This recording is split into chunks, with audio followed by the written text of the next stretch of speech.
خواتین و حضرات، بسم اللہ الرحمن الرحیم اور السلام علیکم۔ آج ہم انتہائی اہم موضوعات پر بات کریں گے۔ ایک تو یہ کہ ناسا نے پچھلے دنوں اعلان کیا ہے کہ قیامت نما چیز جو ہے وہ کب آئے گی، یعنی دنیا تباہی کے قریب ہوگی، آسمان سے ایک ایسی چیز گرے گی جس سے دنیا تباہ ہو سکتی ہے، یہ ناسا نے کہا ہے۔ اور اس کی روک تھام کے لیے بھی اس نے کسی کو ٹھیکہ بھی دے دیا ہے، $1 ارب سے زیادہ کا، جتنا ہمیں IMF سے فنڈ چاہیے اتنے کا اس نے ٹھیکہ دے دیا ہے۔ تو اس کے ساتھ ہم بات کریں گے کہ ایک انتہائی اہم ورلڈ اکنامک فورم کا اجلاس ہو رہا ہے سعودی عرب میں، جس میں ہمارے وزیر اعظم یہاں شہباز شریف صاحب بھی گئے ہوئے ہیں۔ اس میں آرٹیفیشل انٹیلیجنس، اسمارٹ سٹیز اور جو ڈیولپمنٹ کے نئے وینیوز ہیں ان پر بات چیت ہوگی، اور اس میں دنیا بھر سے جو ملٹی بلینئرز ہیں وہ بھی شرکت کریں گے، وہ اپنا پلان پیش کریں گے تاکہ ہم وہاں پہ اپنی جاب کو بھی سیکیور کر سکیں اور فریش جو دنیا کو چاہیے جس طرف کی ایکسپرٹیز وہ پیدا کر سکیں۔ پھر ہم بات کریں گے ٹونی بلنکن چائنا میں کیا کر کے گئے، واپس تو چلے گئے اپنے ملک میں، اب وہ شاید جب تک آپ یہ پروگرام دیکھیں گے تو مڈل ایسٹ کا دورے پہ روانہ ہو چکے ہوں گے۔ تو وہ وہاں پہ کیا کر کے گئے، انہوں نے چائنا کو دھمکی دی ہے کہ اگر آپ نے روس کے ساتھ تعلقات کو نچلے درجے پہ نہ لائے تو ہم آپ پر سینکشنز لگا دیں گے۔ انہوں نے شاید چین کو بھی فلسطین سمجھ لیا ہے، تو لگا کے دیکھ لیں۔ اس کے ساتھ ہی ہم یہ بھی بات کریں گے کہ جہاں امریکہ جو ہے وہ چائنا پہ سینکشن لگانے کی سوچ رہا ہے، وہی فرانس نے ساؤتھ ایشیا سی میں اسٹیبلٹی کے لیے چائنا کے ساتھ معاہدہ کر لیا ہے۔ تو فرانس چاہ رہا ہے کہ یورپی یونین اپنا انڈیپینڈنٹلی پالیسیاں فریم کرے۔ تو اس طرح کے ہم کچھ انتہائی اہم موضوعات پر بات چیت کریں گے۔ تو سب سے پہلے ہم چلتے ہیں سعودی عرب، جہاں عالمی تعاون اور ترقی کے لیے ایک انتہائی اہم اجلاس ہو رہا ہے ورلڈ اکنامک فورم کا۔ یہ اجلاس 2 روز جاری رہے گا، 28 اور 29 اپریل کو، اور جس میں دنیا بھر سے جو ملٹی نیشنل کمپنیز کے ہیڈز ہیں، CEOs ہیں، MDs ہیں، وہ سارے شرکت فرمائے، اور اس میں مختلف ممالک کے جو اعلیٰ عہدیدار ہیں وہ بھی شریک ہیں۔ اور اس کی جو اہم ترین چیز ہے وہ یہ ہے کہ اس میں یہ تمام کمپنیز اپنی فیوچر کی ضروریات کو بتائیں گی اور اس چیز کا جائزہ لیں گی کہ ہم کس طریقے سے دنیا کو باہم ملا کر ایک مستقبل کے جو چیلنجز ہیں ان سے عہدہ برا ہو سکیں۔ کیونکہ جس وقت یہ ورلڈ اکنامک فورم کا اجلاس شروع ہونے والا تھا تو اسے ہم نے دیکھا کہ 1-2 دن پہلے مڈل ایسٹ میں کیا ہوا، اتنے شدید طوفان آئے، دبئی میں، اس سے پہلے سعودی عرب میں شدید بارشیں ہوئیں۔ تو یہ ایک ان نیچرل موسم ہے، ہمارے ہاں بھی آپ نے دیکھا کہ اولے پڑ گئے۔ تو اس ان نیچرل بارشیں جو ہوئیں اس پہ بھی اس پہ غور و غوص ہوگا، یعنی کہ یہ جو موسمیاتی تبدیلیاں ان پر قابو کیسے پایا جا سکتا ہے، اور یہ ان موسمیاتی تبدیلیوں کا کہیں وہ سبب تو نہیں ہے جو ہم بارشوں کے لیے کر رہے تھے۔ جیسے امریکہ نے کہا کہ شاید اتنی زیادہ کیمیکل ہوا میں پھینک دیے گئے کہ مصنوعی بارشیں برسانے کے لیے دبئی میں، کہ وہاں پہ اصلی بارش اتنی زیادہ ہو گئی کہ قابو سے باہر ہو گئی۔ تو اب ہم ڈسکس کرتے ہیں کہ اس کے ٹاپکس کیا ہوں گے، جس میں شہباز شریف صاحب بھی گئے ہیں۔ تو اور یہ مطلب یورپ سے نکل کے کیوں اجلاس منعقد کیا جا رہا ہے سعودی عرب میں؟ ایک تو دنیا کو یہ نظر آ رہا ہے کہ سعودی عرب اپنی انڈسٹری کو، اور خاص طور پر سعودی عرب ہی نہیں بلکہ پورا مشرق وسطیٰ، اپنی جو اس وقت ان کی آئل بیسڈ اکانومی ہے اس کو وہ کنورٹ کر رہے ہیں انڈسٹری، اور مارکیٹ بیس سے بھی نکال رہے ہیں۔ دبئی تو مارکیٹ ہے نا، کہ لوگ وہاں پہ جاتے ہیں، خریداری کرتے ہیں، بہت بڑی منڈی بنا ہوا ہے۔ تو وہ اپنے آپ کو ایک مینوفیکچرنگ کی طرف بھی لے جا رہے ہیں، ڈیولپمنٹ کی طرف بھی لے جا رہے ہیں، اور اسمارٹ سٹیز کی جو بنانا ہے ان کی طرف بھی لے کے جا رہے ہیں، اور آرٹیفیشل انٹیلیجنس کی طرف بھی کہ ایک مصنوعی ذہانت کے ذریعے سے یہ کس طریقے سے ترقی حاصل کر سکتے ہیں، اور جو مستقبل میں ہمارا جس قسم کی نوجوانوں کی ضرورت ہے، جن شعبوں میں ہمیں ٹریننگ لینے کی ضرورت ہے، ان شعبوں کی وہاں بات چیت ہوگی۔ تو اس لحاظ سے یہ ایک بہت اہم ہے، کیونکہ اس میں خوشحالی پر بھی بات چیت ہوگی کہ دنیا کو کس طریقے سے خوشحال بنایا جا سکتا ہے، اس کو کس طریقے سے مستحکم بنایا جا سکتا ہے۔ اس کے ابتدائی اجلاس جب آپ یہ دیکھ رہے ہوں گے تو شروع ہو چکے ہوں گے، کیونکہ ایجنڈا جو ہے اس پہ وہ پہلے سے بتا دیا گیا تھا کہ کیا، اور اس کے اجلاس جو وہ پاکستانی وقت کے مطابق جو ہے وہ اب تک جب آپ یہ پروگرام دیکھ رہے ہو 2-3 سیشن منعقد ہو چکے ہوں گے۔ تو سعودی عرب میں یہ میں نے عرض کیا نا کہ اس لیے کیا جا رہا ہے کہ سعودی عرب ایک بہت بڑا شہر بسا رہا ہے، پورا مطلب جدید ترین شہر ہوگا، جس میں $500 بلین کا تو منیمم پلان ہے۔ تو اس کے لیے ساری کمپنیز کی نظر ان پر ہے، اسی لیے ورلڈ اکنامک فورم یورپی یونین کو چھوڑ کر، ابھی 27-28 یورپی یونین کے ملک، اس میں سے بہت سے ملک میں یہ اجلاس ابھی نہیں ہو سکا۔ 2003 میں اس کا پہلا اجلاس ہوا تھا، جس کے بعد سے مسلسل ہر سال یہ اجلاس ہو رہا ہے، جس میں ایک سال بھر کے لیے پلاننگ اور پالیسیز تیار ہوتی ہیں.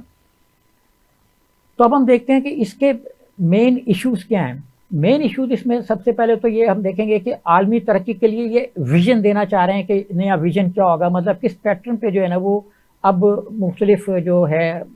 ممالک کو ترقی کریں گے, اور کس طریقے سے جو مالیاتی ادارے ہیں وہ اپنی خدمات مہیا کریں گے. تو اس کے لیے مطلب I M F, world bank اور ان کے بھی نمائندے وہاں پہ شریک ہیں. اور پھر اس ساری ترقی کے پس منظر میں آرٹیفیشل انٹیلیجنس کو ایک تو کس طریقے سے قابو کیا جا سکتا ہے, اور کس طریقے سے اسے انسانی بہبود کے لیے استعمال کیا جا سکتا ہے, کیونکہ یہ بھی کہا جا رہا ہے کہ ایک وقت ایسا آئے گا کہ جب یہ آرٹیفیشل انٹیلیجنس جو ہے یہ ہمارے قابو سے باہر نکل جائے گی. یہ بنانے والے خود بھی اس چیز پہ پریشان ہیں کہ کہیں یہ ہمارے ہاتھ سے نکل نہ جائے اور ہمارے قابو سے باہر نہ ہو جائے. تو اس پر بھی مطلب کھل کھلا کے بات چیت ہوگی کہ آرٹیفیشل انٹیلیجنس کو کس طریقے سے قابو کیا جائے. اچھا, اب ایک اور ہے کہ جو پبلک کے لیے ڈیولپمنٹ پالیسیز بننی ہیں, یعنی وہ ڈیولپمنٹ پالیسیز جس کے جو ایفیکٹس ہیں وہ نیچے تک جائیں. ہم ہمیشہ گراس روٹ کی بات کرتے ہیں کہ اکانومی میں فرق آ رہا ہے کہ امیر و غریب میں فرق جو ہے وہ بڑھتا جا رہا ہے, امیر امیر تر ہو رہا ہے اور غریب غریب تر ہو رہا ہے. اور اب بھی رپورٹ ہے کہ انڈیا میں جو 20% غریب ترین لوگ ہیں ان کی فی کا آمدنی جو ہے 53% کم ہو گئی, یعنی آدھی رہ گئی. پہلے اگر 15,000 انڈین روپے سالانہ تھی تو اب وہ تقریباً کوئی 7,000 یا 6,500 سالانہ رہ گئی. مطلب اکانومی میں ڈپریویشن آیا اور وہاں پہ گولڈ لون لینے والوں کی تعداد کروڑوں میں پہنچ گئی. تو یہ مطلب وہ ایک آرٹیفیشل قسم کی ترقی دنیا کو دکھا رہے ہیں, اڈانی اور امبانی کو امیر بنا کے دکھا رہے ہیں کہ انڈیا ترقی کر رہا ہے. ورلڈ اکنامک فورم میں یہ بڑی ہوگی بات اس پہ شدمت کے ساتھ کہ ایسی پالیسیاں اختیار کی جائیں جس کے ایفیکٹ سوسائٹی پر ہاریزنٹلی بھی ہوں, ورٹیکل بھی ہوں, کہ اوپر سے نیچے تک بھی جائیں اور پوری سوسائٹی پر یکساں طور پر تمام طبقات پر پھیلیں. یعنی ہم ایسی پالیسی بنانے کے قابل بن سکیں جس کے ایفیکٹ پنجاب میں بھی اتنے ہی ہوں جتنے بلوچستان میں ہوں, اور کے پی کے جو اربن ایریاز ہیں وہاں بھی اتنے ایفیکٹس ہوں جتنے کے پی کے جو سابقہ ایجنسیاں تھیں ان پہ بھی اتنے ہی ہوں. تو اس لیے بھی مطلب وہاں پہ کافی بات چیت ہوگی, اور اس پہ جو بات چیت کریں گے وہ بھی مطلب انہی شعبوں کے ایکسپرٹس ہوں گے جنہوں نے, اور ہو سکتا ہے جب تک آپ یہ دیکھ رہے ہوں تو یہ سیشن ہو چکا ہو. اچھا, پھر ایک اور ٹاپک بڑا اہم ہے کہ شمال سے جنوب اور جنوب سے مشرق تک تعمیر جو ہے وہ ایک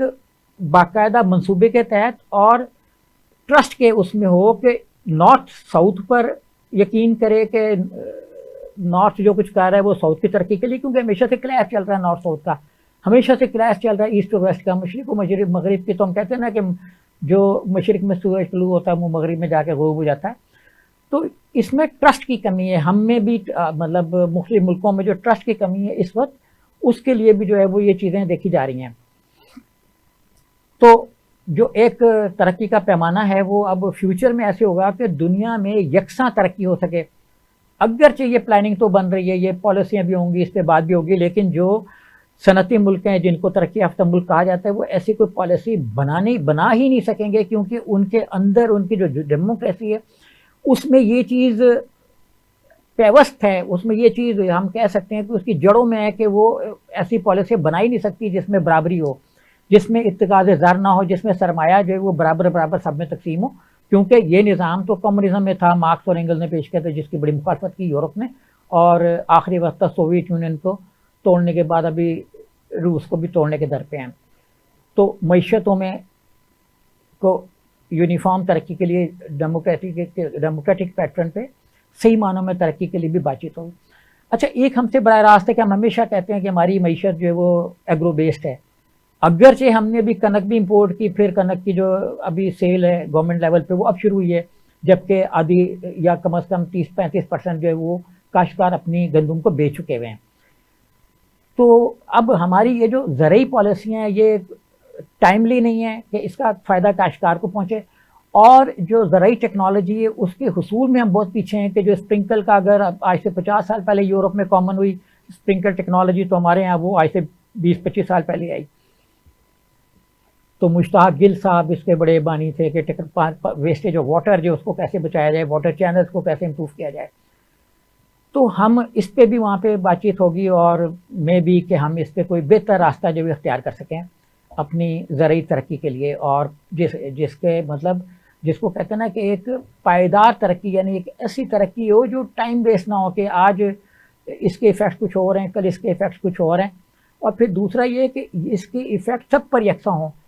یعنی چھوٹے کاشتکار پر بھی اتنا ہی ہوں جتنا بڑے کاشتکار پر ہوں، اور بڑے کاشتکار بھی اس سے اتنا ہی استفادہ کر سکیں جسے عام طور پہ ہمارے یہاں کہا جاتا ہے استفادہ حاصل کر سکیں تو وہ غلط ہے یہ، ویسے میں کہہ رہا ہوں کہ وہ اس سے اتنا ہی استفادہ کر سکیں جتنا کہ چھوٹے کاشتکار۔ تو اب وہ یہ کہتے ہیں کہ جو ایجوکیشن ہے اس کی ڈیولپمنٹ کے لیے، اس کو ایک نئے پیٹرن پہ لے جانے کے لیے، اور ایک ذہین ترین اسٹوڈنٹس کو پیدا مطلب اس کی نشو و نما کے لیے، ذہنی نشو و نما کے لیے آرٹیفیشل انٹیلیجنس جو ہے وہ مین رول پلے کر سکتی ہے۔ مصنوعی ذہانت کو ایجوکیشن سسٹم میں کیسے استعمال کیا جائے، ہم نے تو ابھی تک یہ سوچا بھی نہیں ہوگا کہ آرٹیفیشل انٹیلیجنس کو کیسے ایجوکیشن سسٹم میں انڈکٹ کیا جائے۔ دنیا میں اب اس پہ پی ایچ ڈی شروع ہو گئی ہیں، بلکہ ڈبل پی ایچ ڈیز بھی لوگ کرنا چاہ رہے ہیں۔ تو ہم ابھی تک آرٹیفیشل انٹیلیجنس کی جو سطحی باتیں اس پر غور فرما رہے ہیں۔ تو ہمارے یہاں پہ جو انٹیلیجنسی ہے یہ ان کے سوچنے کا سوال ہے، جو ہمارے پالیسی میکرز ہیں یہ ان پہ کا سوچنے کا سوال ہے کہ جو کچھ بھی وہاں پہ بات چیت ہوتی ہے اس کو وہ فل فور اڈاپٹ کریں، اپنے اس کو لائیں، اس کو حاصل کریں۔ دنیا بھر میں جو ڈیولپمنٹ جس پیٹرن پہ نصاب بن رہا ہے وہ اپنے ہاں بھی اسی پیٹرن پہ نصاب کو بنانے کی کوشش کریں، تاکہ مطلب ہم ایک تمام اسٹیک ہولڈر کو ساتھ لے کر چل سکیں، اور جس میں امیر غریب یہ سارے لوگ آرٹیفیشل انٹیلیجنس سے استفادہ کر سکیں، غلط العام استفادہ حاصل کر سکیں۔ تو اس کے ساتھ ہی ایک اور چیز ڈیولپ ہو رہی ہے بہت زیادہ، جس پہ بڑی بات ہوگی وہاں پہ، وہ ہے سائبر سیکیورٹی۔ جب کوئی چیز آتی ہے تو آپ کو پتہ ہے چور چکے بھی آ جاتے ہیں، جب تالا بنتا ہے تو تالا توڑنے والے بھی آ جاتے ہیں، جب کوئی چیز کے بچتیں آتی ہیں تو بچت کو لوٹنے والے بھی آ جاتے ہیں، لٹیرے آپ کو پتہ ہے عام ہی ہوتے ہیں۔ تو سائبر جب بنا تو سائبر انسیکیور ہو گیا۔ اب سائبر سیکیورٹی کا وہاں پہ جو ایکسٹریم کے میں کہتا ہوں نا پروفیشنلز ہیں یہ وہاں پہ آئیں گے، اور یہ جو اس کو سائبر کی سیکیورٹی کو اہم اس کو بنانے کے لیے اپنا کلیدی کردار ادا کریں گے، بتائیں گے لوگوں کو کیسے سائبر جو سسٹم ہے اس کو سیکیور کیا جا سکتا ہے۔ ابھی میں آپ کو یہ بتاتا چلوں کہ اس وقت دنیا میں سائبر انسیکیور کیوں ہے، کیونکہ دنیا کو جتنی ضرورت ہے سائبر سیکیورٹی کے پروفیشنلز کی ان کی شدید کمی ہے، اور ہمارے ہاں تو میرے خیال میں ہے ہی نہیں۔ ہمارے ہاں تو اس طرح کے ہم تو سطحی قسم کی چیزیں دیکھ سکتے ہیں۔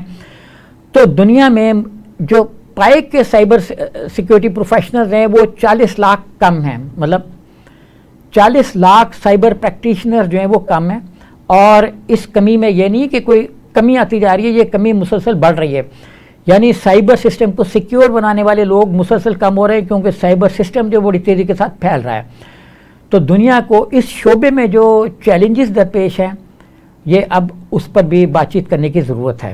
اس میں سعودی عرب کے جو وزیر اقتصادیات ہیں منصوبہ بندی فیصل ایف علی ابراہیم، انہوں نے خاص طور پر جو ترقی پذیر ممالک ہیں ان کو ایک آپشن دی ہے کہ ہم نے جو سعودی ویژن 230 بنایا ہے اس پر عمل درآمد کے لیے، اس کے فروغ کے لیے بھی مطلب جو دیگر ممالک ہیں وہ اپنا رول پلے کر سکتے ہیں۔ آپ دیکھیں کہ جب قطر میں فٹ بال کا میچ ہوا تھا تو پاکستان سے 1 لاکھ لوگ گئے تھے، تو جب سعودی عرب میں قطر سے کہیں بڑا منصوبہ بنے گا، کہیں بڑی ڈیولپمنٹ کے پلانز ہوں گے، تو یہاں سے کتنے پاکستانی جا سکتے ہیں، اس پر ہمیں غور کرنے کی ضرورت ہے، اور ابھی سے منصوبہ بندی کرنے کی ضرورت ہے کہ ہم اپنے کون سے لوگ جو ہیں وہ سعودی عرب میں بھجوا سکتے ہیں جو ان کے ویژن 230 پر عمل کر سکیں۔ اور اس کے علاوہ انہوں نے ویژن 250 بھی بنا رہے ہیں، وہ بڑے بڑے مطلب منصوبے بنا رہے ہیں، ہماری طرف تو نہیں 5 سالہ منصوبہ بنا لیں۔ ایک بادشاہت کا کبھی کبھی فائدہ بھی ہوتا ہے کہ آدمی طویل المیعاد منصوبہ بندی کر سکتا ہے۔ ہم بہرحال جمہوریت کے ساتھ ہیں، میں تو ایسی ایک بات کر رہا تھا۔ اچھا، اب اس میں اور بات ہوگی ڈیجیٹل کرنسیوں کی۔ آپ کو پتہ ہے کہ ڈیجیٹل کرنسی نے اس وقت بحران پیدا کیا ہوا ہے۔ اگر آپ سوشل میڈیا کے کسی بھی نیٹ ورک پہ جائیں، ایون فیس بک پہ جائیں، تو آپ کی فرینڈ شپ لسٹ میں درجنوں ایسے لوگ روز ریکویسٹ بھیج رہے ہوں گے کہ ہمیں آپ ایڈ کر لیں، جو اپنے آپ کو کہتے ہوں گے ایکسپرٹ ڈیجیٹل کرنسی، یعنی ڈیجیٹل کرنسی کے ماہرین اس وقت اس سے بہت زیادہ پیدا ہو چکے ہیں۔ تو اب اس شعبے میں بھی جو ہے وہاں پہ کافی بات چیت ہوگی۔ اچھا، میں نے جیسا کہ عرض کیا کہ جب کوئی چیز ڈیولپ کرتی ہے، مارکیٹ اکانومی بہت زیادہ ہو جاتی ہے، تو اس سے پھر ہیلتھ ایشوز ڈیولپ ہوتے ہیں، دنیا فاسٹ ہو جاتی ہے، ٹارگیٹ اورینٹیڈ سوسائٹی ہو جاتی ہے۔ آپ جاپان میں دیکھیں کتنے ذہنی امراض ہیں، لوگ خودکشیاں کر رہے ہیں۔ سب سے زیادہ خودکشیوں کا تناسب جو ہے جاپان میں جنگل بنا ہوا جہاں لوگ کھانا پینا لے جا کے خودکشی کر لیتے ہیں، زندگی سے مایوس ہو چکے ہیں یا وہ سمجھتے ہیں کہ زندگی ایک ڈیڈ اینڈ پہ آ چکی ہوئی ہے۔ تو دماغی صحت جو ہے وہ اس وقت ورلڈ کے لیے بہت بڑا سبجیکٹ بنا ہوا ہے دنیا کے لیے، کہ جہاں پہ یہ جو اپنا ہیلتھ فزیشنز ہیں اس طرح کے جو دماغ کو صحت مند بنانے کے لیے ایون فزیکل بھی، جیسے نرسز ہیں یا فزیوتھراپسٹ ہیں، ان کے لیے بہت بڑی آپشنز دنیا بھر میں پیدا ہو رہی ہے، ہمارے لیے بھی ہو رہی ہے، بشرطے کہ ہم اپنے آپ کو ایک قابل اعتماد بنائیں۔ ہمارا لوگ جب جا کے ڈسپیئر ہو جاتے ہیں ویزا لینے کے لیے، جب تھوڑی بہت اونچ نیچ کر دیتے ہیں تو اس سے فرق پڑ جاتا ہے۔ اچھا، ایک بات میں اپنے انٹرو میں کہنا بھول گیا، وہ میں ابھی یہ کہنا بڑا ضروری سمجھتا ہوں کیونکہ وہ اس وقت آج کی سب سے بڑی خبر ہے۔ میں آپ کو بتا دوں کہ آج کی سب سے بڑی خبر یہ ہے کہ انڈین سپریم کورٹ نے انڈیا کے پرائم منسٹر پر ہیٹ اسپیچ، مسلمانوں کے خلاف نفرتیں پیدا کرنے کا کے معاملے کی سماعت کا آغاز کر دیا ہے، اور انہوں نے الیکشن کمیشن کو نوٹس جاری کر دیا، اور الیکشن کمیشن نے بھی بے تحاشا درخواستیں، جس کا پچھلے دنوں بھی ہم نے ایک پروگرام میں ذکر کیا تھا، تو اس میں کہ 17,700 تو ایک ہی دن میں آ گئی تھیں، اب انہوں نے نیٹ سے وہ ساری اپلیکیشنیں بھی اتارنا شروع کر دی ہیں تاکہ دنیا کو پتہ نہ لگے کہ نریندر مودی کے خلاف شکایت کرنے والے کتنے لوگ ہیں۔ تو انڈیا کے الیکشن کمیشن نے نریندر مودی پر تقریباً آپ سمجھ لیں فردر جرم آرٹیکل 153 سیکشن 3 کے تحت عائد کر دیے، اور جس میں ان کو ڈسکوالیفیکیشن ہو سکتی ہے اگر مطلب قانون کو اس طریقے سے نافذ کیا جیسا راہل گاندھی پہ کیا، جیسا اعظم خان پہ کیا۔ تو یہ لوگ نااہل ہو گئے تھے 2 سال کے لیے، اور اپنے ان کو سارا کچھ چھوڑنا پڑ گیا تھا، مراد بھی اور سیٹ بھی اسمبلی میں لوک سبھا کی۔ تو نریندر مودی کی ہیٹ سپیچ پر دنیا سے بڑی شکایتیں آئیں، بڑے تبصرے ہوئے، دنیا کے جو بڑے بڑے اخبارات ہیں، چینلز ہیں، میڈیا، انہوں نے کہا تو اب انڈین سپریم کورٹ میں بھی اپیلیں گئیں، تو آج انہوں نے نوٹسز جاری کر دیے ہیں۔ اور میں آپ کو یہ بتاتا چلوں کہ الیکشن جیتیں یا ہاریں، ان کا حال تو پتلا ہے، ہار بھی سکتے ہیں، لیکن جو سپریم کورٹ ہے وہ اس کو کر لے گی۔ اور اب ان کی جو الیکشن کمیشن ہے، کمار صاحب جو ہیں، انہوں نے مر توڑ کے ایک نوٹس ان کو جاری کر ہی دیا ہے، آنسو پوچھنے کے لیے، سپریم کورٹ کو دکھانے کے لیے۔ بہرحال نوٹس ذرا کچھ بے جان سا ہے لیکن کر دیا ہے، اور ابھی جب سپریم کورٹ میں ڈسکشن ہوگا، جب اس کے ریپرکشنز پہ لوگ بتائیں گے، تو پھر آگے بات زیادہ خطرناک ہو جائے گی، کیونکہ انہوں نے سوسائٹی میں آگ لگانے والی بات کی تھی اور سوسائٹی کو توڑنے والی بات کی تھی۔ اور یہ الگ بات ہے کہ اب ان کی حکومت خود نیچے سے ٹوٹ چکی ہوئی ہے، اور جو آج کے تازہ ترین تبصرے ہیں، جو سیکنڈ کل 7 بجے جو شروع ہوئی تھی اپنا الیکشن کیمپین، ووٹنگ، اس ووٹنگ میں پرسنٹیج جو ہے وہ ڈاؤن ہو گیا، یعنی بھارتیہ جنتا پارٹی کا ووٹر باہر نہیں نکلا۔ نریندر مودی صاحب بار بار کہہ رہے تھے باہر نکلو ووٹ ڈالو، کیونکہ ان کو پتا ہے کہ ان کا ووٹ جو ہے وہ موبلائز ہوگا، ڈالے گا تو پھر وہ جیتیں گے، ورنہ 60% سے نیچے کے جتنے بھی ووٹ پرسنٹیج اگر 60% سے نیچے ہوگا تو ان کی یا تو بڑی کمزور سی حکومت بنے گی یا حکومت ٹوٹ جائے گی۔ واجپئی جو ہیں وہ 50% سے نیچے پہ ان کی حکومت ختم ہو گئی تھی۔ تو ابھی جو پچھلا الیکشن تھا 2019 میں جو یہ برسدار آئے تھے، اس میں ان ووٹنگ پرسنٹیج تھا 67.7%، اور اس سے پہلے جو تھا وہ بھی 65 پوائنٹ سمتھنگ تھا۔ تو اب پرسنٹیج جو ہے وہ 4% سے لے کر 8-9% تک ووٹنگ مختلف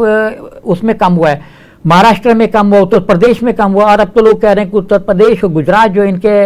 اپنا بیلٹیں سمجھی جاتی ہیں، مطلب سیٹ بیلٹ نہیں اپنا ان کی جو پولیٹیکل بیلٹ سمجھی جاتی ہے، بیس سمجھی جاتی ہے، اس میں ان کی پولیٹیکل بیس بیٹھ گئی ہوئی ہے۔ تو یہ تھے نریندر مودی صاحب۔ اب ہم چلتے ہیں چائنا۔ جیسا کہ شروع میں نے ذکر کیا کہ چین کو جو ہے امریکہ نے سمجھ لیا کہ یہ فلسطین ہے یا کوئی ہمارے جیسا ملک ہے، ہمیں بھی تو دھمکی دے ہی دی تھی نا ان کے، اس نے میتھیو ملر صاحب نے جو ترجمان ہے اسٹیٹ ڈپارٹمنٹ کے، تو بہرحال ان کو چائنا کو تو دھمکی دی امریکہ کے ٹونی بلنکن صاحب نے، جو ان کے اسٹیٹ سیکریٹری ہیں، ہمارے عہدے کے مطابق وزیر خارجہ ہیں۔ انہوں نے ان کو صاف طور پر کہہ دیا کہ چائنیز منسٹر کو کہا کہ مسٹر منسٹر، اگر آپ جو ہیں وہ رشیا کے ساتھ اسی طریقے سے تعلقات رکھیں گے، ان کو اسی طریقے سے سپلائی ہتھیاروں کی کرتے رہیں گے، تو پھر ہم آپ پر سینکشنز لگا دیں گے۔ چائنا نے بھی ان کو 2 ٹوک جواب دیا ہے کہ جو کرنا ہے کر لیں بھائی۔ چائنا ڈرنے والا تو نہیں ہے، کیونکہ اس کو پتا ہے کہ اگر امریکہ نے چائنا پہ سینکشنز ٹائپ کوئی چیز لگانے کی کوشش کی تو امریکہ کے لیے بڑا مشکل ہو جائے گا کہ وہ اس پر قائم رہ سکے. تو خواتین و حضرات، اب ہم لیتے ہیں ایک چھوٹی سی بریک کے بعد واپس آتا ہے. تو خواتین و حضرات، ہم وقفے پر جانے سے پہلے بات کر رہے تھے کہ امریکہ نے چین کو بھی دھمکی دے دی. وہ چین کو بھی سمجھتا ہے کہ کوئی ایسے چھوٹا جیسا ملک ہے، تو چین نے بھی ان کو کہہ دیا. اب امریکہ کے لیے پرابلم یہ ہے کہ ان کا یہ خیال ہے کہ چائنا روس کو ایسے ہتھیار فراہم کر رہا ہے جو یوکرین میں مدد کر رہے ہیں، اور یوکرین کے جو ایون امریکہ کے ٹینک دیے ہوئے ہیں، جس کو وہ ابراہم ٹینک بڑا توپ قسم کے ٹینک سمجھتا ہے، توپ تو ویسے ٹینک سے چھوٹی ہوتی ہے، توپ قسم کے ٹینک سمجھتا ہے، ڈبل ہو گیا. تو ان کو بھی انہوں نے خطرے میں ڈال دیا ہے کہ مطلب ان کو بھی انہوں نے چھپا لیا ہے، بارڈر سے پیچھے کر لیا ہے. جو بعض اطلاعات ہیں، بعض اطلاعات میں اس کی تردید بھی ہے، لیکن کہ ڈرونز جو ہیں جن کو شکاری ڈرونز کہا جاتا ہے، وہ ٹینکوں کو بڑی آسانی کے ساتھ تلاش کر کے اس کو تباہ کر دیتے ہیں. تو یوکرین نہیں چاہتا کہ اس کے ٹینک تباہ ہوں، تو بیچارے ٹینک جو ان کو چھپنا پڑ گیا ہے چین اور دیگر ممالک کے فراہم کردہ ڈرونوں سے. تو امریکہ جو ہے وہ بہت پریشان ہے، اور وہ یہ سمجھ رہا ہے کہ جو ٹیکنالوجی کا ٹرانسفر رشیا کی طرف ہو رہا ہے، وہ سب سے بڑا سپلائر چائنا ہے، اور وہ نہیں چاہ رہا کہ چائنا وہ چیزیں روس کو سپلائی کرے جو اس کی بقول ٹونی بلنکن کے سیکیورٹی کے لیے خطرہ بن جائے یورپ میں. کیونکہ اگر مطلب یوکرین کو کوئی خطرہ لاحق ہوتا ہے تو یوکرین کے آگے پھر پوری بیلٹ ایک کمزور پڑ جاتی ہے، اور نیٹو کے اندر اثر و نفوذ قائم کرنا روس کے لیے کوئی مشکل کام نہیں ہے. اسی لیے امریکہ چاہتا ہے کہ یوکرین میں ہی افغانستان کی طرح روس کو روک لے، لیکن وہ پٹھان قوم کی طرح جری اور جرت مند تو نہیں ہے جنہوں نے بغیر ہتھیاروں کے افغانستان کو تو جو ہتھیار دیا گئے تھے اسے تو کہیں زیادہ جو اسلحہ ہے وہ اس وقت 1 سال کے مدت کے اندر یوکرین کو دیا جا چکا ہے. تو بہرحال امریکہ یہ سمجھتا ہے کہ چائنا کے فراہم کردہ ہتھیار اور ان کی فراہم کردہ ٹیکنالوجی جو ہے وہ روس کو مزید بہتر ہتھیار بنانے میں استعمال ہو رہی ہے. مثلا بال بیرنگ ایک چیز ہے جو ان کا خیال ہے کہ ایک رشین اسٹیٹ سے اتنی زیادہ اپنا پرچیز ہو رہی ہے، تقریباً 2000% اس کی انکریز ہو گئی ہے جو فروخت ہے. تو یہ کہاں پہ ایکسپورٹ ہو رہا ہے؟ تو اس کی پروڈکشن اس میں تو یہ ان کا خیال ہے کہ کسی تیسرے ملک کے ذریعے سے رشیا ٹرانسفر ہو رہی ہے، اور وہاں یہ مطلب عسکری جو ہتھیار ہیں ان کو بنانے میں کام آ رہا ہے. اسی طرح امریکہ کا خیال ہے کہ سیمی کنڈکٹرز جو ہیں وہ چائنا سے فراہم کر رہا ہے. پھر وہ سمجھ رہا ہے کہ یہ جو ہیلمٹ، ڈیجیٹل ہیلمٹ، یہ نہیں ہمارے جو 300 روپے کے ملتے ہیں، ڈیجیٹل ہیلمٹ اور بلٹ پروف واسکٹس، جیکٹس، مشین ٹولز اور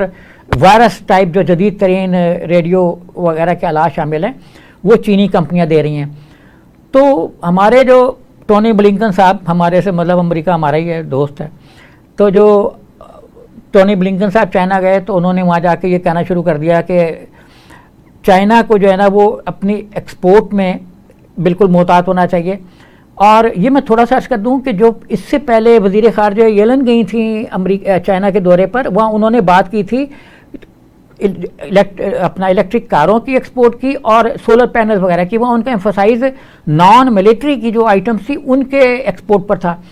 ان کا زیادہ دباؤ جو ہے ملٹری کی جو آئٹمز ہیں ان کی ایکسپورٹ پر رہا ہے. تو یہ ایکچولی رشیا کے پس منظر میں تھی، اور سارا کچھ جو ہے وہ اس کے اپنا یوکرین کے پس منظر میں تھی. لیکن امریکہ بھی جانتا ہے اور چائنا بھی جانتا ہے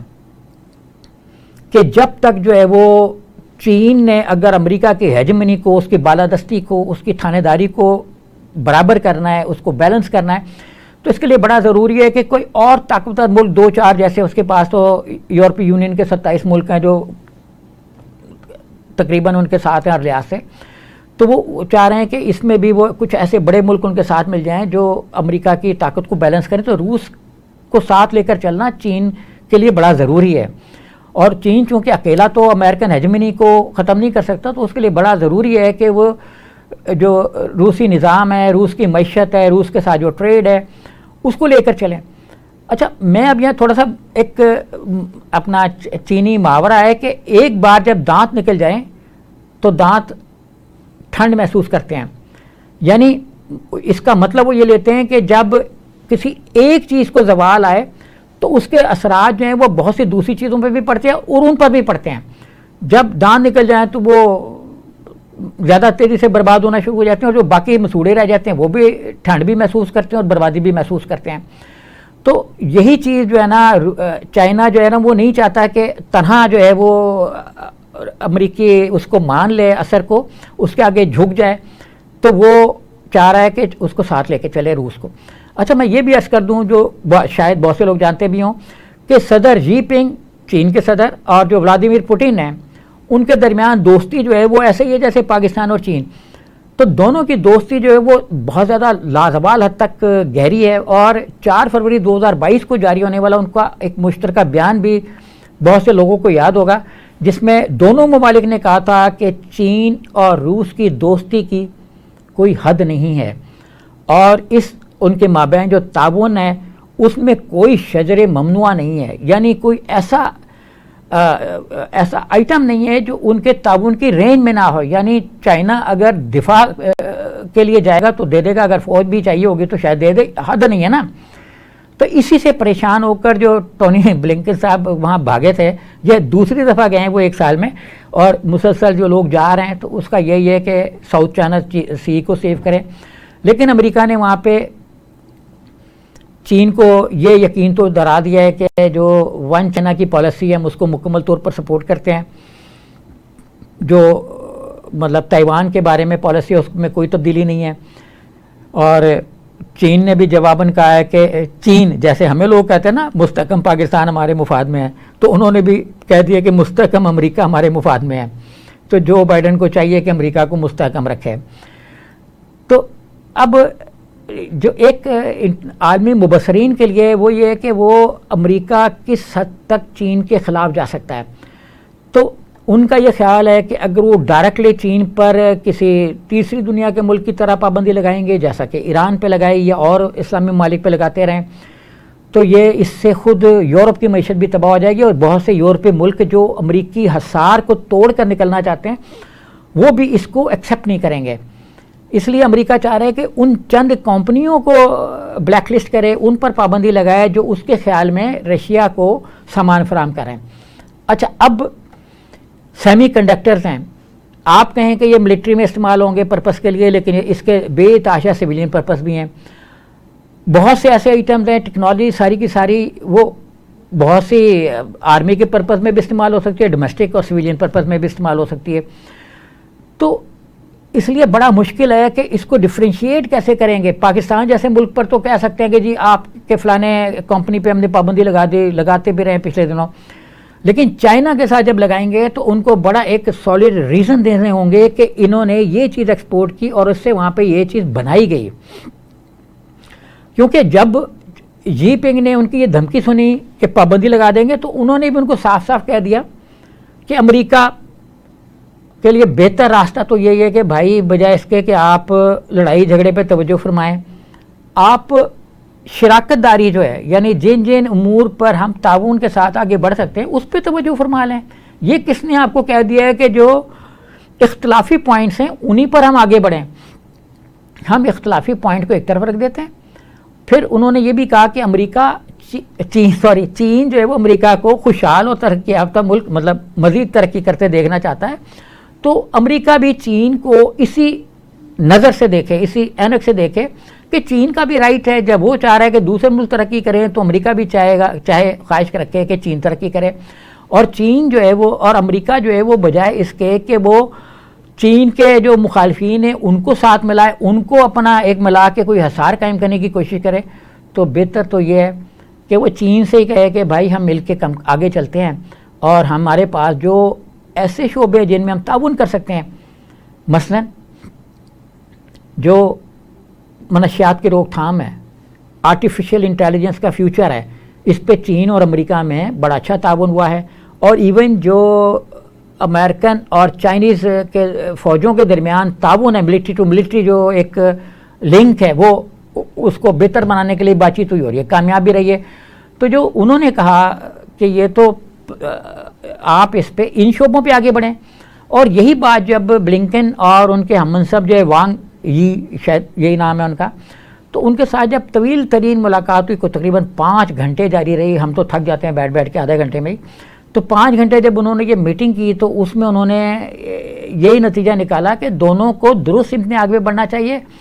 اور کیا نیچے کی طرف دیکھتے رہیں؟ مطلب کیا ہم ماضی کی طرف ہی دیکھتے رہیں، ہم پیچھے کی طرف ہی دیکھتے رہیں اور ہم انہی چیزوں پہ نظر رکھیں جن سے ایک دوسرے کی تباہی آتی ہو، ایک دوسرے کو نقصان پہنچتا ہو؟ تو وانگ یی نے ان کو کہا کہ ہم تعلقات میں بہتری کی طرف بڑھ رہے ہیں،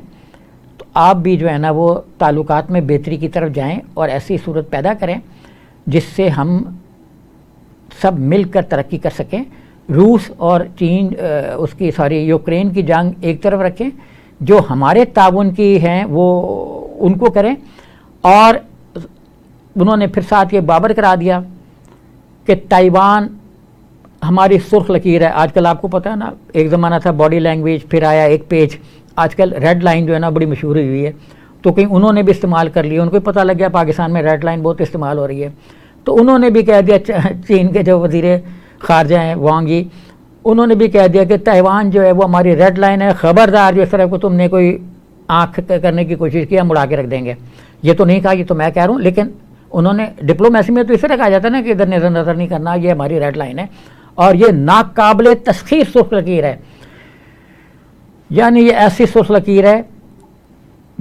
جس کو تسخیر نہیں کیا جا سکتا۔ اچھا، اس حصار میں جہاں امریکہ چائنا میں کے ارد گرد حصار لگا رہا ہے، کبھی وہ فلپائن کے قریب ہو جاتا ہے، کبھی جاپان کے ساتھ ہو جاتا ہے، کبھی اور جو خطے کے ملک ہیں ان کے آس پاس آسٹریلیا کے ساتھ پینگے بڑھاتا ہے، وہیں اسی میں اس نے فرانس کو کھو دیا۔ پچھلے دنوں فرانسیسی صدر پچھلی بار بھی جب چائنا کے دورے پر گئے تھے تو ان کا بڑا وار ویلکم ہوا تھا، اور جب ارسولا جو یورپی یونین کی ہیں ان کا وہاں پہ اتنا بڑا ویلکم نہیں ہوا تھا جتنا یورپی یونین کے ایک ملک یعنی فرانس کا ہوا تھا۔ تو اب بھی جو ہے نا چین اور فرانس میں جنوبی بحر چین میں جو ہے نا چائنیز اوشن میں کشیدگی کو کم کرنے پر اتفاق رائے ہو گیا ہے، اور دونوں ملکوں میں یہ اتفاق رائے ہوا ہے کہ وہ فوجی تعاون کو بڑھائیں گے۔ اب ایک طرف سے یہاں پہ امریکہ، آسٹریلیا، جاپان اور انڈیا کی مدد سے چین کی حصار قائم کر رہا ہے، اور ادھر ہی فلپائن کو بھی ساتھ ملا کے، ادھر ہی جو چائنا ہے وہ فرانس کو ساتھ ملا کے نکل گیا بیچ میں سے۔ اچھا، فرانس ویسے ہی دکھی ہے آسٹریلیا سے اور امریکہ سے کہ اس نے اس کے جو اب دونوں کی خریداری کا معاہدہ تھا وہ توڑ لیا، تو اس کو اسے $90 بلین کا سودا چھین گیا، تو ظاہر ہے اب مالی نقصان پہنچ گیا، تو دکھی بیٹھا ہوا ہے جو فرانس ہے، وہ فرانسیسی صدر کو اس کا بڑا رنج ہے، جس کے بعد ہی انہوں نے انڈیا کی طرف ہاتھ بڑھایا۔ لیکن انڈیا میں جو ہیومن رائٹس کے ایشوز ہیں اس پہ فرانس کے اندر بڑا ایشو ڈیولپ ہو گیا کہ آپ ایک ایسے ملک کے ساتھ تعلقات قائم کر رہے ہیں جہاں مورالٹی کوئی نہیں ہے، جہاں اقلیتوں کے ساتھ یہ ہو رہا ہے، جہاں اقلیتوں کی اکثریتوں کے ساتھ بھی وہی ہو رہا ہے جو اقلیتوں کے ساتھ ہو رہا ہے۔ تو اب جو ہے وہ جہاں ایک طرف ساؤتھ چائنا سی میں امریکہ اور فلپائن مشقیں کر رہے ہیں، وہیں مئی کے 8-9 تاریخ تک جو ہے وہ چین اور فرانس بھی مشترکہ مشقیں کریں گے، اور یہ ایک نیا سمجھ لیں آپ تھیٹر کی صورتحال ہے جو قائم ہوگی ہوئی ہے، اور اس میں پیپلز لبریشن آرمی کے صدرن ایریا کے جو وہ اور فرانس کے جو متعلق ہیں وہ ایک باقاعدہ معاہدے پر بھی دستخط کر چکے ہوئے ہیں، اور یہ اس پہ اتفاق رائے جو ہے وہ پچھلے دنوں جب فرانسیسی صدر جن کا میں نے پہلے ذکر کیا میکرون چائنا کے دورے پہ گئے تھے تو اس میں اتفاق رائے ہو گیا تھا۔ اب اس پر پیش رفت ہو گئی ہے، یعنی وہ محض ایم او یو نہیں تھا، میمورینڈم آف ایگریمنٹ نہیں تھا، وہ یہ باقاعدہ جو ہے نا وہ ایک تھا معاہدہ تھا جس پر اب کام شروع ہو چکا ہوا ہے۔ تو جہاں امریکہ 10 مئی تک کرے گا، وہیں فرانس جو ہے وہ بھی مشترکہ حکمت عملی اختیار کر رہا ہے۔ اچھا، ایک اور بات جو میں شروع میں کہنا بھول گیا تھا وہ بہت ہی ضروری ہے، ابھی یاد آ گئی ہے، آپ کو پتہ ہے جانے سے پہلے پہ ساری چیزیں یاد آ جاتی ہیں، وہ ہے کہ حماس جنگ بندی کے معاہدے پر غور کر رہا ہے۔ فلسطین میں جنگ بندی کا امکان ہے، اسرائیل کو یہ سمجھ آ گئی ہے کہ اس وقت پوری دنیا میں وہ تنہا ہے، یونائٹڈ نیشن میں جو قرارداد پیش ہوئی اس کو بڑا ہزیمت کا سامنا کرنا پڑا۔ امریکہ اگر ویٹو نہ کرتا تو اسرائیل تنہا تھا، یعنی اسرائیل کو اب دنیا میں سوائے ایک امریکہ کے جو اس کے ساتھ ہے لیکن وہ بھی آدھا ہے اور آدھا نہیں بھی ہے، تو اس کے علاوہ اب اسرائیل ایک تنہا ہے، اور اسرائیل ہی دنیا میں ایک ایسا ملک ہے جو یہ چاہتا ہے کہ مشرق وسطی میں جنگ ہو۔ اسرائیل کے علاوہ کوئی اور ملک یہ نہیں چاہتا کہ مشرق وسطی میں جنگ ہو۔ مصر جو ہے وہ تجاویز پیش کر رہا تھا، قطر نے بھی کچھ تجاویز پیش کی تھیں، وہ انہوں کے رہنماؤں نے بھی کوئی کوشش کی تھی۔ اب تازہ ترین تجاویز جو ہیں وہ انہوں نے اپنا پہلے حماس نے کچھ تجاویز دیں، اب اسرائیل نے جوابی تجاویز دی ہیں، اور اس میں اب یہ ہوگا کہ ایک جنگ بندی جو ہے اس پہ کچھ پرپوزلس پہ غور ہوگا. اس کے لیے پچھلے دنوں حماس کی لیڈرشپ سے جب وہاں کے نمائندوں نے رابطہ کیا کہ کچھ معاہدے ہو رہے ہیں, کچھ ثالثی کے لیے کوششیں تیزتر ہو رہی ہیں, تو حماس کے جو سینئر افسر ہیں خلیل الحیا, انہوں نے اس چیز کو تسلیم کیا کہ ہاں اسرائیل نے کچھ پیشکش کی ہے لیکن وہ تفصیلات نہیں بتائیں گے. اور یہ بھی کہا کہ 2 ہفتے قبل جو حماس نے کچھ تجاویز پیش کی تھی یہ اس کا جواب ہے. اور ابھی یہ بھی کہا جا رہا ہے کہ شاید جنگ بندی جو ہے وہ 6 ہفتے کے لیے ہو, اور اس کے جواب میں جو ہے وہ اسرائیلی جیلوں میں جو سینکڑوں فلسطینی قید ہیں ان کو رہا کر دیا جائے, اور اس کے بدلے میں جو ہے وہ اسرائیل کے کچھ قیدیوں کو رہا کیا جائے گا. ظاہر ہے حماس جو ہے وہ سارے رہا نہیں کرے گا, اور وہ ایک ایک کے بدلے میں 10-10 20-20 جو فلسطینی قیدی ہیں ان کو مانگے گا. اور پھر دنیا یہ بھی دیکھ لے گی کہ جو حماس کے قید میں تھے وہ سارے چاق و چوبند اور صحت مند ہیں, اور جو اسرائیل کی طرف سے قیدی واپس آئیں گے وہ سارے بیمار اور زخمی سے ہوں گے. جیسے پاکستان جب اپنے قیدیوں کا تبادلہ کرتا ہے, جو ماہی گیر پکڑے جاتے ہیں, تو جب انڈیا سے ماہی گیر پاکستان آتے ہیں, پاکستانی واپس آتے ہیں تو وہ بڑے بیمار زخمی لاغر ہوتے ہیں, چلا بھی نہیں جاتا, سرحد میں داخل ہو کے گر جاتے ہیں. انڈیا میں ہم جو جن قیدیوں کو چھوڑتے ہیں وہ ہٹے کٹے اور بھاگتے دوڑتے ہوئے انڈیا کی سرحد میں داخل ہوتے ہیں. تو اس فرق کو بھی دنیا نوٹ کرے گی. اور اس مرتبہ جو حماس کے جو مختلف سرگرم گروپس ہیں, لوگ ہیں, لیڈرز ہیں, ان سب کے سامنے یہ تجاویز رکھی گئی ہیں, اور وہ سارے کے سارے ان تجاویز پر غور کریں. اس لیے یہ پورے وثوق کے ساتھ کہا جا سکتا ہے کہ جب بھی ان تجاویز پر عمل درآمد ہوگا تو وہ کسی حصے میں محدود نہیں ہوگا, باقاعدہ اور پورے طور پر ہوگا. اور مصری اور اسرائیلی حکام نے اس پر بہت زیادہ مذاکرات کیے ہیں, اور اس کی بنیاد جو ہے وہ قطر نے رکھی تھی, جس کا بنیادی مقصد یہ تھا کہ ایک تو قیدیوں کی رہائی, جنگ بندی, اور جو رفح میں اسرائیل حملہ کرنا چاہ رہا تھا وہ بھی روکے. وہ اسی تجویز کا حصہ تھا کہ جو مزید گولہ باری ہے وہ اسرائیل روک دے. اور اسرائیل نے ویسے بھی روکنی تھی کیونکہ اس پر عالمی دباؤ بہت زیادہ بڑھ گیا ہوا ہے, کیونکہ اب سوائے امریکہ کے کوئی ایسا نہیں ہے جو غزہ کی تباہ کن صورتحال میں اسرائیل کے ساتھ کھڑا ہو. تو اسرائیلی فوج ہے وہ ٹینکس اور بتربند گاڑیاں تو جمع کر کے کھڑا ہوا ہے بیٹھے میں, کیونکہ ان کا خیال ہے کہ جو جنگ ہے وہی واحد نجات ہے. اپنا اسرائیلی وزیر اعظم کی بندما, ان پر تو کرپشن کے اتنے چارجز ہیں کہ جیسے جنگ ختم ہوگی تو لوگوں کا دھیان ان کے کرپشن کی طرف جائے گا, اور پھر وہ اللہ تعالیٰ کے فضل و کرم سے جیل میں ہی ہوں گے. تو ابھی آپ دیکھیں گے کہ جی کچھ عرصے میں وہ لازمی طور پر جیسے ہی جنگ بند ہوگی تو وہ جیل میں ہی ہوں گے, اور ان پر انسانی حقوق کے خلاف اور جنگی جرائم کے جو مقدمے چل رہے ہیں اس کے نتیجے بھی ان کے خلاف ہی آئیں گے. کیونکہ جو کچھ ہم نے اب تک دیکھا ہے, جو بحث ہوئی ہے عالمی عدالت میں, وہ اسی پیٹرن پہ ہوئی ہے کہ اسرائیل جنگی جرائم میں ملوث ہوا ہے. اور جو ان کے پروسیکیوٹر نے دورہ کیا پچھلے دنوں اسرائیل کا, انہوں نے بھی وہاں سے یہ اس چیز کے اعداد و شمار پورے کے پورے کھٹے کیے ہیں کہ کیا کیا کچھ جو ہے وہ ہو رہا ہے. اب آخر میں ہم تھوڑی سی بات کریں گے امریکی فوج کی واپسی سے. پہلے امریکہ نے کچھ روز پہلے امریکہ نے اعلان کیا کہ وہ نائجر سے اپنی فوجیں واپس بلا رہا ہے. اب اسی ہفتے اس نے اعلان کیا کہ وہ چاڈ سے بھی اپنی فوجیں واپس بلا رہا ہے. اعلان تو نہیں کیا, یہ نیو یارک ٹائم نے خبر دی ہے کہ اس کے جو آرمی مین اور آرمی آفیسرز ہیں وہاں پہ وہ واپس آ جائیں گے. اور یہ ایکچولی چونکہ چاڈ اور یو ایس اے دونوں کے مابین جو سیکیورٹی کے معاہدے ہیں وہ تقریباً ختم ہو جائیں گے, اور امریکہ نے وہاں پہ اپنا اڈا قائم کیا ہوا تھا جہاں سے وہ آس پاس کے ممالک کو بھی کنٹرول کر رہا تھا. تو وہ اب امریکہ کے اس میں نہیں رہے گا. لیکن کوئی یہ نہ سمجھے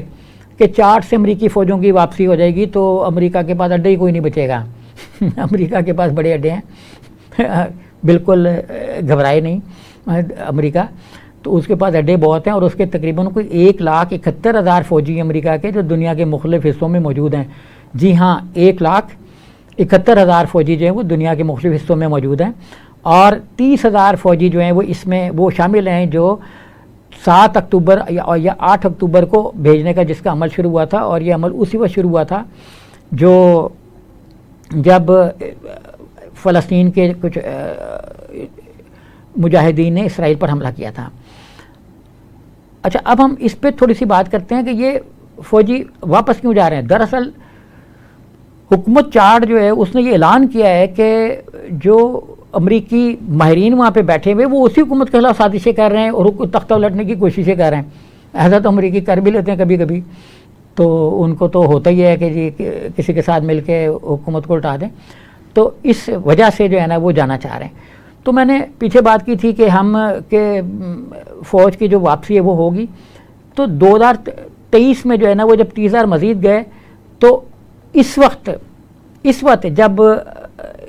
2-3 افغانستان سے واپس جا چکے, عراق سے واپس جا چکے, چاڈ اور نائجر سے واپس نکل جائیں گے, تب بھی جو امریکی فوجیں ہیں وہ 178 ممالک میں ہوں گی, چاہے 4 ہوں 10 ہوں تھوڑے ہوں زیادہ ہوں. 178 ممالک میں امریکی فوجی موجود ہیں جن کی ایگزیکٹ تعداد جو ہے وہ 1,71,736 ہے. اچھا, ان میں جو سب سے زیادہ فوجی ہیں وہ ظاہر ہے کہ جاپان میں رکھے ہوئے جن کی تعداد 53,973 ہے. اس کے بعد جرمنی ہے جہاں پہ 35,000 تقریباً 800 ہے. پھر جنوبی کوریا ہے جہاں پہ 25,372 ہیں. تو ان 3 ہی ممالک میں بہت زیادہ امریکی فوجی اڈے بھی قائم ہیں. تو جہاں پہ 120 فوجی اڈے جاپان میں ہیں. پھر اس کے بعد دوسرے نمبر پر جو ہے وہ جرمنی میں 119 اور پھر 73 جو ہیں وہ کوریا میں قائم ہیں جس کو ڈیموکریٹک کوریا کہتے ہیں. تو دنیا بھر میں امریکہ کے فوجی اڈے جو ہیں وہ تقریباً 750 ہیں. کم نہ سمجھے آپ, 750. اور یہ تعداد میں بھی کہ اس سے زیادہ ہو, کیونکہ یہ تو وہ تعداد ہے نا جن کا مختلف اسٹیٹسٹکا یا مختلف اداروں نے تنظیموں نے سروے کر کے بتایا ہے, اور یہ وہ تعداد ہے جو ان سروے میں لوگوں کو پتہ لگی ہے. تو باقی بہت سی تعداد ایسی بھی ہے جو لوگوں کو بالکل نہیں پتہ, جس کا کوئی اندازہ نہیں ہے. تو میں بھی کہ یہ تعداد جو ہے وہ اس سے بڑھ بھی جائے. ہم نے پہلے آپ کو پروگرام کے شروع میں بتایا تھا کہ ناسا کی پیشن گوئی کے مطابق دنیا سے ایک ایسی چیز ٹکرانے والی ہے جس سے قیامت جیسی صورتحال پیدا ہوگی. اور ناسا نے یہ تجویز تو نہیں, تحقیق بیان کی ہے کہ کم از کم 22 ایٹم بموں کی طاقت رکھنے والا ایک دمدار ستارہ جو ہے وہ دنیا سے ٹکرائے گا, اور جس جگہ پہ ٹکرائے گا وہاں میلوں لمبا گڑھا پڑ جائے گا, کم از کم 6 کلومیٹر تک, اور کم از کم 2-3 کلومیٹر کی گہرائی ہوگی. اور اس ایریا میں جتنے بھی مطلب اس مین ایریا میں جتنے بھی عمارتیں ہوں گی وہ تو ایسے اڑنا شروع ہو جائیں گی جیسے روئی کے گال. تو روئی کے گالوں کی طرح یہ چیزیں اڑنا شروع ہو جائیں گی. تو ان سائنسدانوں کا یہ کہنا ہے ناسا کے کہ بینو نامی سیارچہ جو ہے وہ کب ٹکرائے گا, اس کے لیے انہوں نے مختلف طرح کی تاریخیں بتائی ہوئی ہیں. لیکن انہوں نے یہ بتایا کہ یہ حجم میں اتنا بڑا ہے, طاقت میں اتنا تیزی کے ساتھ زمین کی طرف آئے گا کہ اس کو روکنا مشکل ہوگا. انہوں نے اگرچہ ایک نجی خاتون کو 1 ارب 11-12 کروڑ ڈالر کا ایک ٹھیکہ دیا ہے کہ وہ کوشش کرے کہ وہ سیارچے کو کوئی ایسی چیزیں خلا میں چھوڑے کہ اس کو وہیں تباہ کر دے. لیکن اگر وہ نہ کر سکی تو ان کا خیال یہ ہے کہ یہ 24 ستمبر 2082 میں زمین پر اثرانداز ہوگا, زمین سے ٹکرا سکتا ہے, اور اس کا امکان جو ہے وہ 0.037% ہے اس تاریخ پر. باقی تاریخیں بھی ناسا نے بتائی ہوئی ہیں کہ یہ کب کس وقت اپنا دنیا سے ٹکرا سکتا ہے, جیسا کہ 2135 کا بھی ان کا خیال ہے کہ یہ شاید زمین کے مدار سے کہیں گزرے گا اور اس میں کہیں داخل ہو سکتا ہے اور کسی جگہ پہ میکسیکو کی سائڈ پر یا کہیں یہ ٹکرا سکتا ہے. پھر اس نے ایک تیسری تاریخ دی ہے کہ یہ 2300 میں کہیں ٹکرا سکتا ہے, اور اس وقت جو ہے وہ پھر انہوں نے یہ کہا ہے کہ اس میں سونا چاندی اور نکل بہت زیادہ, مطلب یہ دھاتوں سے بھرا ہوا, قیمتی دھاتوں سے. تو اسی لیے ناسا کے بھی منہ میں پانی آ رہا ہوگا جو وہاں پہ سائنسدان بیٹھے ہوئے ہیں کہ ہم اس کو قابو کر لیں کسی طریقے سے, چاہے دنیا تباہ بھی ہو جائے. بہرکیف تو جو پیشن گوئی اگر یہ درست ثابت ہوتی ہے کہ ایک طاقتور سیارہ ٹکراتا ہے جس میں 22 ایٹم بموں کے برابر طاقت ہے, تو وہ دنیا کو تو اس صورتحال میں نہیں چھوڑے گا جس صورتحال میں ہمیں نظر آ رہی ہے. لیکن اس کو روکنے کے لیے وہ یہ کوشش کر رہے ہیں کہ ابھی میدان میں کوئی اور سیارچہ چھوڑیں جو اس کو آسمان میں بھی تباہ کر دے, جس کے امکانات ہمیں بہت کم نظر آ رہے ہیں. تو جو ٹائم لائن شیئر کی ناسا نے اس کے مطابق جو ہے یہ زمین کے ساتھ ٹکرا سکتا ہے, اور اس کے لیے وہ مختلف طرح کی تدابیر کر رہے ہیں, لیکن ان کا خیال یہ ہے کہ ہم اس میں کامیاب نہیں ہو سکیں گے. تو ناسا کے مشن کے جو ایسوسیٹ ڈائریکٹر ایڈمنسٹریٹر ہیں نکولس فاکس, انہوں نے بھی وضاحت کی ہے کہ یہ اپنا ہمارے قابو میں آنے والا نہیں ہے. ہاں, انہوں نے یہ ضرور بتایا کہ ہم مریخ تک تو جا ہی سکتے ہیں. تو پھر ساتھ ہی انہوں نے یہ بھی کہا ہے کہ یہ جب ٹکرائے گا تو ہمیں نہیں پتا کہ کیا ہوتا ہے، لیکن یہ بڑی تیزی کے ساتھ زمین کے مدار کی طرف بڑھ رہا ہے، اور چونکہ اس کا فاصلہ بہت زیادہ ہے، مطلب کوئی ایسے تو نہیں ہے نا کہ جو ٹاؤن اور مسلم ٹاؤن، تو بہت زیادہ فاصلہ ہے اس کا، تو اس کو آنے میں ٹائم لگے گا. تو ناسا اس پر کوئی تقریباً 13-14 سال سے کام کر رہا ہے، اور اس نے لوریٹا نامی خاتون کو 2011 میں ہی کانٹریکٹ دے دیا تھا کہ ایک سیارچہ آئے گا، دمدار ستارہ یا جو بھی ہے، تو آئے گا جس کا خیال ہے کہ زمین کو تباہ کرے گا، لیکن اس کو قابو کرنا ہے. اس میں بڑے قیمتی دھاتیں ہیں، سونا ہے، نکل ہے، جس کی زمین پر بہت کمی ہے، اور آپ کو پتہ ہے کہ سونا کے ریٹس کہاں پہ پہنچے ہوئے ہیں آج کل. تو ان کا کہنا بھی یہ کہ یہ 22 گنا زیادہ طاقتور ہے، اور زمین میں سمندری طوفان آئیں گے، سمندری طوفان بھی آئیں گے، فضائی طوفان بھی آئیں گے، اور کیٹیگری 5 کے طوفان جو ہیں ان سے 20 گنا زیادہ طاقتور ہوں گے. جو کیٹیگری 5 کے سمندری طوفان ہیں ان سے 20 گنا زیادہ طاقتور ہوں گے، یعنی سمندروں میں اتنا ابھار آئے گا کہ وہ، جیسے آپ نے دیکھا نا کہ پچھلے دنوں کئی طوفانوں نے 2 سال پہلے امریکہ کو بڑا ہٹ کیا اور ان کو روکنا مشکل ہو گیا، بڑے ان کے نسوانی قسم کے نام تھے. تو وہ اس سے بھی اتنے زیادہ طاقتور جو ہیں، وہ 20 گنا زیادہ طاقتور لہریں اٹھیں گی اور 20 گنا زیادہ طاقتور طوفان آئیں گے جن کو روکنا بڑا مشکل ہوگا. اور ان کا یہ بھی کہنا ہے کہ جب یہ بینوں ٹکرائے گا تو بڑی بڑی چٹانیں ایسے اڑنا شروع ہو جائیں گی جیسے چٹانیں یا 16 منزلہ عمارتیں ایسے اڑنا شروع ہو جائیں گی جیسے روئی. تو اس کی تو پیشین گوئی ہمارے ہاں بھی ملتی ہے. تو باہر کیف پھر وہ کہتے ہیں کہ بجلی، پانی اور مواصلاتی نظام اور خوراک کا نظام جو ہے وہ 1-2 دن نہیں بلکہ برسوں تک متاثر رہے گا، اور برسوں تک بہت سے خطے جو ہیں وہ اندھیروں میں رہیں گے. تو دعا کریں اللہ میاں سے، قدرتی آفات سے نمٹنے کا راستہ اللہ میاں نے قرآن پاک میں بتایا ہے. تو خواتین و حضرات، اس کے ساتھ ہی سوئے مرغوب کو اجازت دیجیے. اگلے دن مطلب